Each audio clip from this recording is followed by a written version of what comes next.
महज कुछ साल पहले तक करीब करीब हर घंटे होने वाले एक्सीडेंट से न जाने कितने परिवार बर्बाद हो रहे हैं।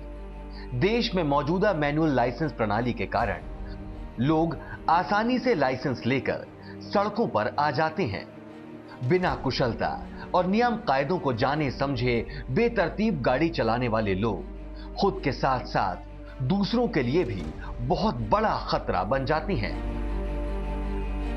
देखा आपने, ये सब महज इनकी बदकिस्मती नहीं, बल्कि कुछ लापरवाहियों और नादानियों का खामियाजा है, जिसे न सिर्फ वाहन चलाने वाले बल्कि इनका परिवार और दुर्घटना में शामिल दूसरे आमजन भी भुगतते हैं।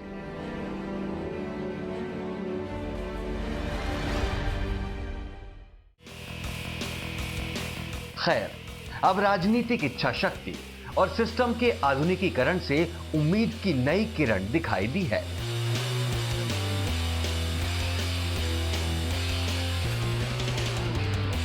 पहले लोग आते थे, अपने फॉर्म दिए तो लाइसेंस लिया, चले गए। तो वो सारे का सारा यहाँ साइंटिफिक वे से बना हुआ है। बाइक का अगर लाइसेंस आपको बनवाना है, पूरा आपको सर्पेंटाइन बना के देना होगा, उसके बाद ही आपको लाइसेंस मिलेगा। अगर कहीं भी आप गलती करोगे तो हमारे सिस्टम पे आ जाएगी।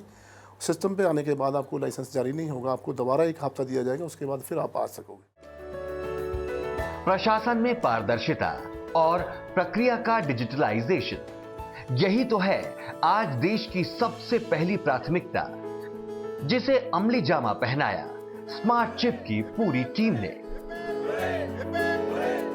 लर्निंग लाइसेंस से परमानेंट ड्राइविंग लाइसेंस बनने तक हर पहलू की बारीक जांच परख के बाद ही लाइसेंस जारी किया जाता है। लाइसेंस की फोटो कराओ, नाल कापी ले जाओ बस। ਅੱਗੇ ਅਸੀਂ ਏਜੰਟਾਂ ਰਾਹੀਂ ਫਸ ਜਾਂਦੇ ਸੀਗੇ, 2-2000 ਰੁਪਏ ਲੈ ਲੈਂਦੇ ਸਾਥੋਂ, ਤੇ ਬਾਅਦ ਚ ਨਾ ਗੇੜੇ ਮਰਾਉਂਦੇ ਸੀ, ਨਾਲੇ ਪੈਸੇ ਲੈ ਲੈਂਦੇ ਸੀ। ਹੁਣ ਨਾਲ ਦੀ ਨਾਲ ਦੇ ਦਿੰਦੇ। स्मार्ट चिप के ऑनलाइन सॉफ्टवेयर ने लाइसेंस प्रणाली और उसके लिए किए जाने वाले ड्राइविंग टेस्ट को बेहद व्यावहारिक बना दिया। आइए जानते हैं सिलसिलेवार। लर्नर्स ड्राइविंग लाइसेंस के लिए ऑनलाइन आवेदन किया जाता है।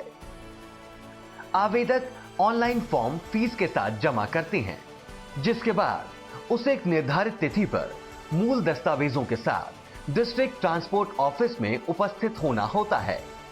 यदि आप ऑनलाइन आवेदन नहीं कर सकते तो आपके लिए यहां हेल्प डेस्क की भी सुविधा उपलब्ध है। अब इन तमाम औपचारिकताओं के बाद आवेदक का मेडिकल चेकअप किया जाता है, जिसमें आंखों और शारीरिक जांच के अलावा खून की कुछ जरूरी जांचें की जाती हैं, जिसकी रिपोर्ट हाथों हाथ बता दी जाती है। अगला सेगमेंट टैबलेट टेस्ट का होता है, जिसमें आवेदक को ट्रैफिक सिग्नल से जुड़े 10 प्रश्नों का जवाब सीधे टैबलेट में देना होता है। कम से कम 6 सही जवाब देने वाले को ही कंप्यूटर द्वारा पास घोषित किया जाता है। वहीं फेल हुए आवेदकों को अगले 8 दिन बाद टेस्ट के लिए दोबारा बुलाया जाता है। अमनदीप सिंह। आइए अब चलते हैं बायोमेट्रिक टेस्ट के लिए। टैबलेट टेस्ट के बाद होने वाले बायोमेट्रिक टेस्ट में फोटो और हस्ताक्षर को स्कैन किया जाता है।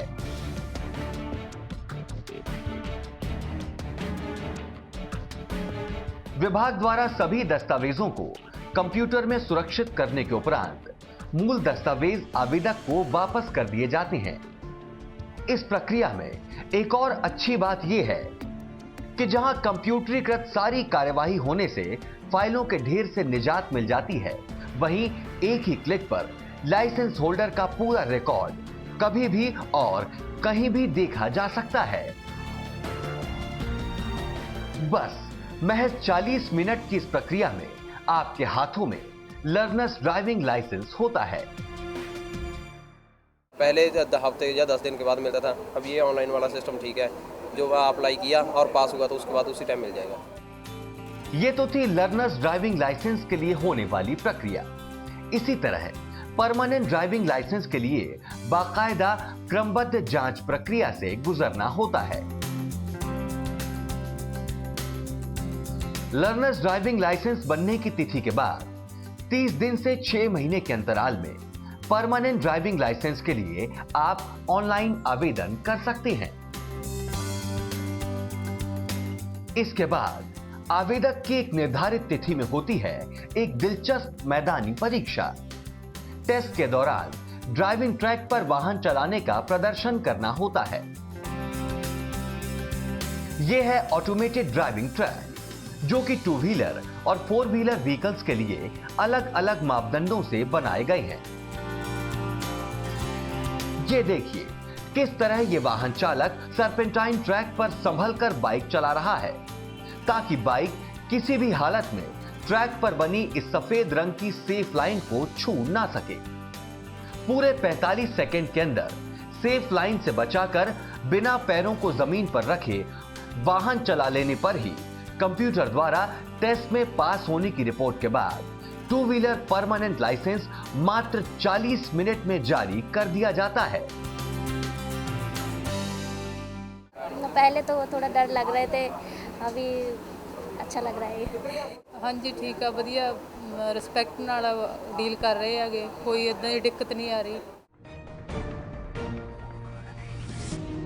2 व्हीलर के बाद अब हम 4 व्हीलर व्हीकल के ड्राइविंग लाइसेंस के लिए होने वाली प्रक्रिया की बात करते हैं, जिसके लिए तैयार ट्रैक में 4 अलग अलग जटिल टेस्ट प्रक्रियाओं से गुजरना होता है। पहला, ग्रेडियंट ट्रैक टेस्ट, जिसे 45 सेकंड में पास करना होता है। When we go to the hills, normally what happens when a vehicle goes upward, when a brake is applied and a vehicle is stationary, when we again start the vehicle, it comes backward, but it shouldn't. It leads to the accidents, it leads to the damage of the vehicle, it leads to the damage of the person itself who is driving the vehicle also. इस test में चढ़ाई पर निर्धारित स्थान पर गाड़ी को 5 second रोककर आगे बढ़ाना होता है। अगर गाड़ी बिना पीछे जाए सीधे आगे बढ़ जाए तो आपने टेस्ट की फर्स्ट स्टेज को सफलतापूर्वक पास कर लिया। अब पैरेलल पार्किंग ट्रैक टेस्ट की बारी आती है। In urban areas we would face that it is not possible to park a vehicle. In the crowded area it is even more difficult to park a vehicle, so that one should know that how to park a vehicle. That particular test is being there. जिसके तहत गाड़ी को 45 second में safe line के अंदर निर्धारित स्थान पर पार्क करना होता है। नियमित समय और निर्धारित स्थान पर गाड़ी पार्क करने की स्थिति में आप टेस्ट की दूसरी स्टेज सफलतापूर्वक क्रॉस कर लेते हैं।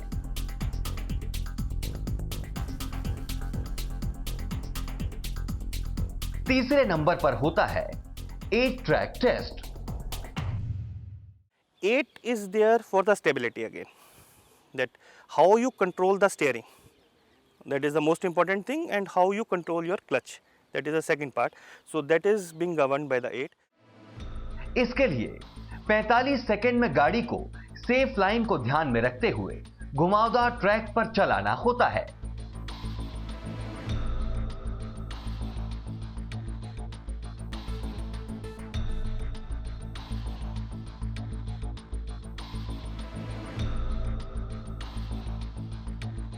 और अब बारी आती है रिवर्स एस ट्रैक की।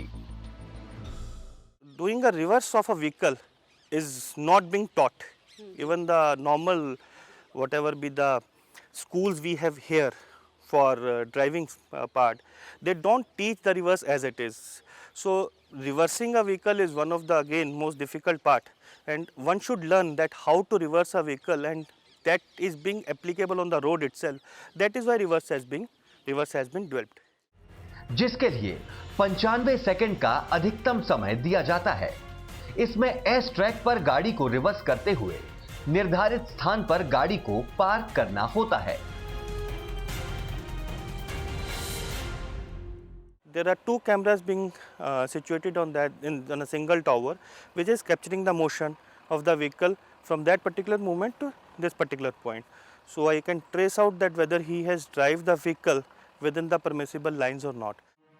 इन चारों ट्रैक टेस्ट के बाद कंट्रोल रूम में तीसरी नजर के जरिए कंप्यूटर में स्वतः ही एक रिपोर्ट तैयार हो जाती है। ये रिपोर्ट तय करती है कि आप एक कुशल ड्राइवर हैं या नहीं। यदि आप चारों ट्रैक टेस्ट पास कर चुके हैं तो निश्चित तौर पर सड़कों पर सुरक्षित गाड़ी दौड़ाने के लिए सक्षम हैं। तो बस 60 मिनट की छोटी सी अवधि के बाद आपको परमानेंट लाइसेंस पारित कर दिया जाता है, जो स्पीड पोस्ट के माध्यम से आपके घर भेजा जाता है। फिजिकल ट्रैक है उसको हमने डिजिटली ट्रांसफॉर्म किया है कैमरे के व्यू पॉइंट से। सो आप देखेंगे कि ये जो फर्स्ट हाफ है हमारा, बेसिकली कुछ ट्रैक्स पे ड्यूअल कैमरा इंस्टॉल्ड है, तो इसीलिए ये फर्स्ट कैमरे का जो फीड है, तो जो वर्चुअल पाथ था उसको हम लोगों ने डिजिटली ट्रांसफॉर्म किया है, तो ये उसका रिप्रेजेंटेशन है। और ये जो डॉट्स है बेसिकली ये हमारे व्हीकल के मूवमेंट्स को रिप्रेजेंट कर रहा है। पैरामीटर है स्टार्ट और एंड टाइम, तो जब भी हमारा पॉइंट इस स्टार्ट लाइन को क्रॉस करता है तब हम उसका स्टार्ट टाइम स्टार्ट कर देते हैं, जस्ट एक टाइमर टाइम, और जब वो इसको एंड करता है तो ये इसका एंड टाइम होता है। तो इस स्टार्ट और एंड के बीच में जो पूरी एक्टिविटी होती है उसको हम ओवरऑल टाइम फ्रेम को काउंट करके उसका हम टाइम कैलकुलेट करते हैं, और on the basis of time and the faults हम उसको पास या फेल करते हैं। ये हमारी इंटरनल प्रोसेस है, इसमें ह्यूमन इंटरफेरेंस कहीं नहीं है। और ये शायद पंजाब में और इंडिया में फर्स्ट प्रोजेक्ट है जिसमें हम इतनी जल्दी ये सहूलतें दे पा रहे हैं।